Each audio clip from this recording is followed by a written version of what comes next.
I think that's pretty clean. I think it's Yeah. pretty clean. You're going forward cap. I'll go forward cap. Twinsies. Okay. Yes, twinsies down to a T. We literally have gray on, black hats. Look at us Shouldn't go. have planned that. Yeah. Great minds think alike, eh? Something like that. Something So like that. you have a fun one for us as far as icebreakers go. I'm eager to dive into this one. So tee up some max speed for us. I think was the debate. Yes, our absolute speed is the king of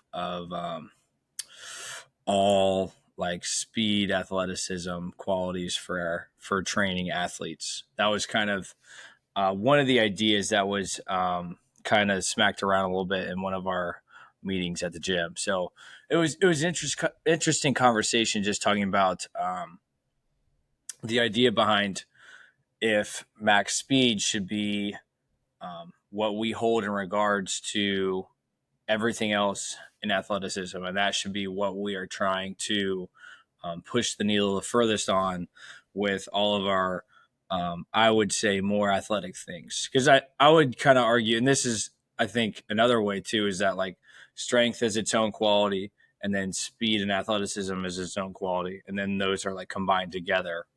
Um, in some ways. I think that's how some people look at it that way, right? So then if we're looking at it that way, then it's very easy to put things into a box and say, okay, well, if we want to look at it like that, then max speed is basically what we would look at as our max squat.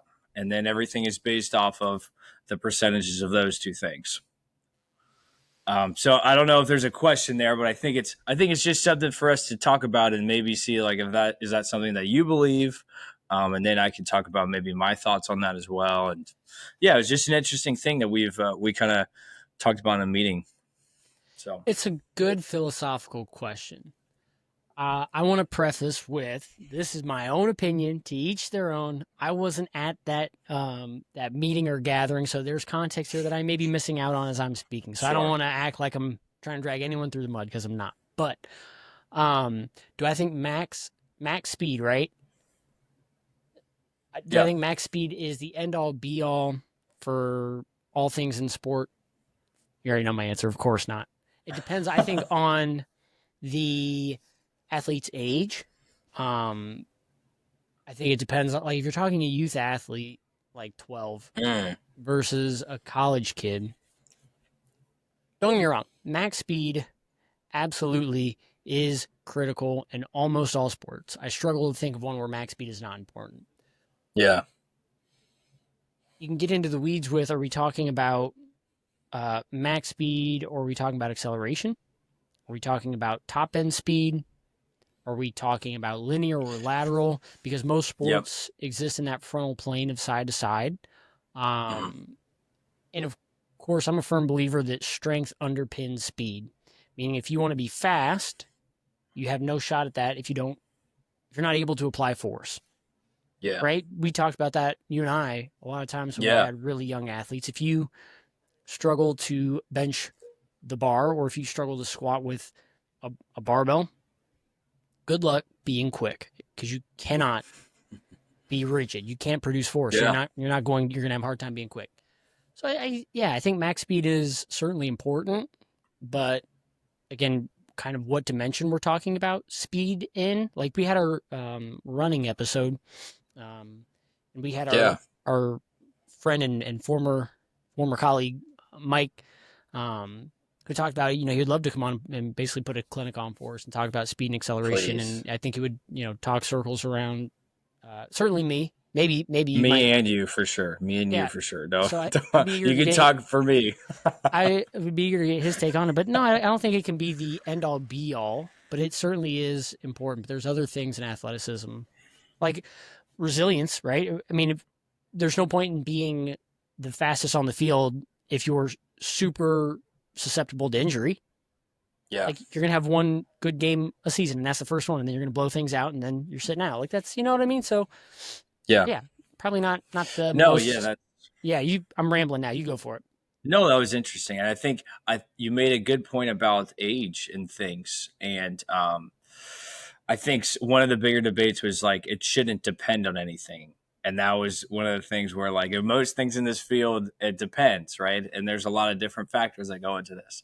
And the conversation was trying to be made was that it doesn't depend, and it should be um, like strength. A lot of people say strength lifts like everything up, like lifts all the tides. A lot of people would say speed does that as well. And I would, I think both of us would say, yeah, that's probably true. But I would also say that, like, what in what context then is because there's like when we had this conversation, I just kept thinking of things like, for example, like Usain Bolt, probably one of the fastest sprinters out there, and he played in he tried to do a professional career and play soccer. He did a little bit of soccer in his time, and he if, we'll have to like clip a video or something, but he was like playing striker or something, and he's going to run to the ball, and he can outrun everybody, right? But then like the actual skills Yeah, of for the those that sport, don't know, pretty solid runner. Pretty solid yeah, runner. the skills of the sport like weren't there, and it's the specificity piece as well that's like I think lost, where you can be the strongest or the fastest person, and we can do all those things to get those tangible things up and those numbers and all the things that we work as strength conditioning professionals, but that doesn't mean that you're going to be a great soccer player or a great football player or a great golfer or tennis athlete or whatever, right? Because those are very specific skills that people work on for years and years and years and years to develop those crafts. Now, if we get faster, stronger, and you have those specific skills already, then that's when I think that the tides keep lifting and everything keeps progressing in that way. So that was like an example. And another one I was thinking of is in the NFL draft or in the NFL combine, they always do the 40-yard dash. And in the 40-yard dash, everyone keeps getting faster year after year, and the record keeps getting broken. And I'm sure if you were to look up now, I don't want to say this is a generalization, but most of the people that run the fastest time in the 40s aren't even people that I even know who they are. Like they're not famous NFL stars. Like they didn't have a long, illustrious career of playing football. They played like a couple years. They got their draft up a little bit higher. They made a little bit of money, but then they couldn't like do what was required from the sport itself. And you know what I mean? I think there's like some of those things that it's not just speed with football. It's also being able to cut, turn, remember your plays, change direction, like all the like other things. And I'd go out on a limb and say there's not a lot of people that have the fastest 40 time and the fastest 5-10-5 time or pro agility time. Like those two, there's no way that's the same person, right? There's unless you're like a freak. Now I would say I don't think in any of the years that they've had those together that there's a person that is like number one in both of those things. Just because it's two different of things, right? It's like linear top speed, and then there's change of direction. And I think it'd be very interesting to see. I don't know. That's just kind of my take on those. But You made a really solid point that max speed. Let me take one step back. For me, terminology is huge. Terminology ensures that yes, we're on the same page, right? no, Because that's important. if I'm saying top speed and you're talking about acceleration, then we're, passing ships in the night. We're not talking about the same Yeah, thing. I know for the sake of this talk we are, but a lot of people out there are going to say, oh, so yeah, you're talking about acceleration. As I understand the talk that you are mentioning, we're talking about max speed. So that's such a and specific trait that yes, like and that's a conversation too. Yeah, of what there's that is. yeah, I was about to get into that. There's no point in focusing so much on max speed that we ignore acceleration, right? What's the point of having the highest max speed if the race is over 50 meters back? Like you're the fastest after the race is done. No, there's no props for you. So, Yeah, um, it's important to talk apples to apples. Again, when if we're sitting in a room full of coaches here, um, it's also important to note that is an element of athleticism. So to your point, going to butcher a sports analogy here because again, strength and conditioning professional, not a skills coach. There's no point in being the fastest one to the ball if you can't keep control of it. If you get pushed off, right, and someone else gains control. So there's no point in being the fastest if you don't have the strength to go with it. And there's no point in being an enforcer using a hockey term there, I think. There Being an you go. enforcer, if you can't catch up to the guys you're supposed to, be shoving off. So Yeah. it's an element of athleticism. There's so many other ones in terms of strength and resilience, acceleration. I was talking with a client the other day about, so again, to preface, I work more so in the personal training and Gen Pop side of things. But a client asked, what does ESD stand for in my program? A great question. I said, yeah, it's a coach's fancy way of saying cardio, right? So if your Yeah. athlete doesn't have appropriate energy system development, I mean they can't stay on the field because they get gassed, that's a problem. It has nothing to do with max speed. Yeah. So it's an element. Do I think it's the most important element? No, no. Because like you said, there's tons of fast guys that lack game IQ. There's lots Yeah. of fast guys that lack stability. They go to cut and roll their ankle and then they're out. I think the most important element of athleticism is the one that the athlete needs to develop the most. Mm, That's to I each their like own. that. You know what I mean? Like Yeah. there's no point in. So again, going back to age, if you have a college guy that comes in and he has the fastest 10-yard sprint time, how much do I need to work with him on speed? Yeah. Smoking everyone in the room. And if you Yeah. look at his stats against, the rest of the America, he's, nationally ranked, whatever, just throwing examples out. If you have a guy that's already fast, what do we need to work on max speed for? Yeah. What are we training that for? And if you have a guy that is benching, 5 wheels aside on his deadlift, do we really think that absolute strength is where he needs to spend a majority of his time? Because strength underpins it all. Yeah, but Yeah. he's a Clydesdale. What? Why would we work on that? Can he translate it to speed? No, he's the slowest guy on the team. Maybe we should work on speed for this guy. Or, he can't touch his toes Yeah. and he gets injuries left and right. Maybe we do a bit of Yeah. mobility and some isometrics for the kid. So the most important Mm, element is the one that probably isn't being trained, I would say. yeah. I like that IMO. a lot. Yeah. I like that a lot. And another like counter argument to that was it was always well, it's about the percentage of your top speed. So if I can run my top speed at let's say 21 miles per hour, I'm moving at my fastest time is at 21 miles per hour. So in theory, it should be like if I'm always working at less than that, my like let's say my 80% is going to be higher than someone else's that if their top speed was at 19 miles per hour. So that was like the argument that if we're always working at percentages of our top speed, then you'll be moving at faster percentages. If, you know what I mean? Does that kind of it? And the theory sounds right, but I would argue too that in some ways are we can't really correlate like acceleration, especially change of direction to linear top speed work, in my opinion, because those are Even just very different. even more so, and this may end up turning out to be the whole episode. We'll see. But I like the rabbit hole we've gone down. No one.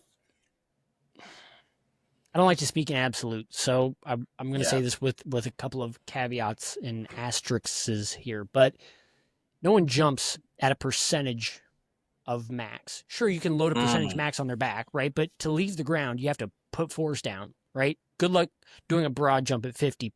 I mean, yeah, you can jump less far, but like you're still leaving the ground. Good luck sprinting at sub max. If you're doing less than max, we call that just running. Again, these are lay terms, coach to coach here. But you don't do explosive things at low percentages. When you start to load, yes, I know you do. Yes, you do. When you start to put VBTs and measure speed, yes, I know you do. This is true. But for the most part, when you do ballistic things, you don't do those at a percentage of what you would normally do them at. They're a ballistic movement. yeah. You go, right? You jump, whether that's vertical, broad, sprinting, lateral acceleration, Mm, whatever.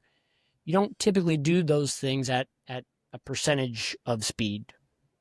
You know what I'm saying? yeah. So No. What? Yeah. Exactly. so Yeah. Why would you half-ass that? if you're looking at someone's 90% of their sprint against someone else's 90% of their sprint, again, I wasn't in the room. I wasn't there for the talk. I'm not trying to drag anyone through the mud. I just fundamentally disagree with that because I heard back Yeah. in college, I think it was kinesiology course senior year, uh, exercise physiology for those listening. And the teacher, the prof, had a really good insight talking about running. Don't remember the distance. again, Mike is going to drag us through the mud for this anyways. But the idea being those who win, champions, winners, there's a lot of kind of nuance in this, but are the people that are willing to do the most damage to themselves, right? When we talk about homeostasis, we're all sitting here at rest. I would hope you're at rest, I'm at rest. Mhm. When we go and race against one another, it comes to assuming, again, we're at the highest level, the 1%. They're all crazy well trained. I mean, it's the 1%. When you're at that level, it comes down to who's willing to do the most damage to their tissues, to their systems, to their ligaments, tendons, to win. Because, I mean, you're talking about really sustaining the red line to win races. Again, this is a very simple example. Who can sustain the red zone the longest to win? And I mean, crazy things happen. People get injured, people get tired, this, that, the other. But I mean, you're talking about really pushing it to the limit. So to say, well, that's the 100% of their, top end speed, and it's going to be faster than if he's at 90%, then this other person's 90%. It's like, fuck it. You're either sprinting or you're not. You're either jumping or you're Yeah. not. Who cares about a percentage of a sprint? That's running. And then we can get into distances and their times and pacing, and that metric doesn't hold for me. I get percentage of a 1 rep max on a lift, but percentage of a sprint, nah. Percentage of a jump, nah. I don't follow that. That's Again, I wasn't interesting. in the room, Yeah. so I can't. Yeah, I guess and it would be, how would you even manage that if you don't have like something to track that, right? If you don't have like a GPS or a catapult system or something that's like tracking how fast they're moving in real time, then like how would you even know how to see that too? That was my point. Yeah, I guess that was my point. I didn't bring it full closed circle there, but when I'm talking about disrupting that homeostatic wire, doing 70% of your sprint is so subjective, right? Like my 70%, I can self-pace that when I'm out on a run by myself. But if you were to join me in that run, guess what? My 70%, if I see your 70%, I want my 70% to beat your 70%. And so you kick it up to maybe 80%. Well, I want my 80% to be your 80%. So where the fuck are we keeping track of our 70 and 80% of our sprints? That's not, I mean, that's, if you track my top end speed and figure out what 70% of that is, and I track your top speed and figure out what 70% of that is, sure, you have a battle of numbers, but that goes out the window when you introduce competition, which is the whole point of the homeostatic example that I introduced. Who cares about percentage of a sprint? It's not a thing. It's not a thing. It goes out the window with competition anyways. So let the weight room be the weight room. Talk about, percent. Again, this is my own opinion. This is my own thoughts, but percentage of 1 rep max on lift, I'm with. Percentage of ballistic movements, nah. Like, do you remember at the place we used to work, we would do loaded jumps. And I, from our boss, heard a good example that usually I think it was 30% of your, max trap bar weight is about what you would jump with. And us working with young guys, they say, I can put 3 wheels on there and jump with it. And it's like, no, you can't. Don't do that. That's a bad idea. Stop. So you'd have to cap them at 30%, which is humbling. But if you really want to get power out of it, it works pretty well at capping at that percentage. Of course, you have the outliers, right? You have the guys that are crazy strong and stable. Maybe they go 35%. Maybe they go 40% and can still move it well. And then you have people that are just 10% of their weight is what they can move with it looking clean. Just thinking of percentages there. But again, you're jumping at 100% effort. What the percentages of the load? It's not of the jump. You know what I mean? That's a great point, and it's effort still, and it's still like, and there's more effort involved in competition anyway. So I guess it's like if it is semantics and like more numbers and things involved. To me, it's just like, okay, this is it goes back to like the goals again, and it needs to be more individualized if we want to make it that way. Like, it's very hard to paint in these broad strokes of saying like, this is what everyone needs to train for. This is what is the standard for all athletes, like so and so, whatever, because it's very, like, not every athlete's the same. Not every athlete needs those qualities. Not every athlete needs to get, like, I mean, I would say, and that's a hard one. Like, does every athlete need to get faster? I don't know, right? And does every athlete need to get stronger? This is the things that we debate about all the time as strength coaches. Is like, and if we say no, that's like, oh, well, then why do we even pay you? I think that's part of it too, is that piece. And it's like, okay, well, Like, what are the certain standards? Like, how do they actually look playing the sport? Like, how do they look on the football field? What are the things that they are losing out on? From a subjective standpoint, I guess. I don't know. I would say, to your point, does every athlete need to get faster? Not necessarily. Does every athlete need to get stronger? Not necessarily. If we Yeah. change the question, does every athlete need to be fast? Yes. Does every Mm. athlete need to be strong? Yes. Does every athlete need to have resilience? Yes. When you introduce the it's like it depends on the athlete. You know what I mean? I think Yeah. I Yeah. th- a good program has all of these components, right? I mean, if you think about from mobility to strength to speed to uh, energy system work, a good program has all of them. A good coach knows what to highlight to the athletes that need those pieces and parts. That's how you Yeah. you coach a team. You don't say, "Well, you get a program and you get a different program and you get a different program." It's like then you're herding cats. That's a You tough can't. session to run. Not with a group. There's no way. Like, to unless you have a lot of help. But I mean, I know that from experience trying to, like, you can't really personalize things for 50 people at the same time. There's just, you know, Nor should you. I mean, if you're talking about a team, we're all there yeah. for one purpose. Sure, we all have Yeah. different jobs. I mean, if you look at a football team, there's so many different pieces and parts happening, but do they all need to be strong? Yeah. Do they all need to be Mm. fast in some way, shape, or form? Yeah. Do they all need to Yeah. be resilient? Yeah. So, I mean, Yeah.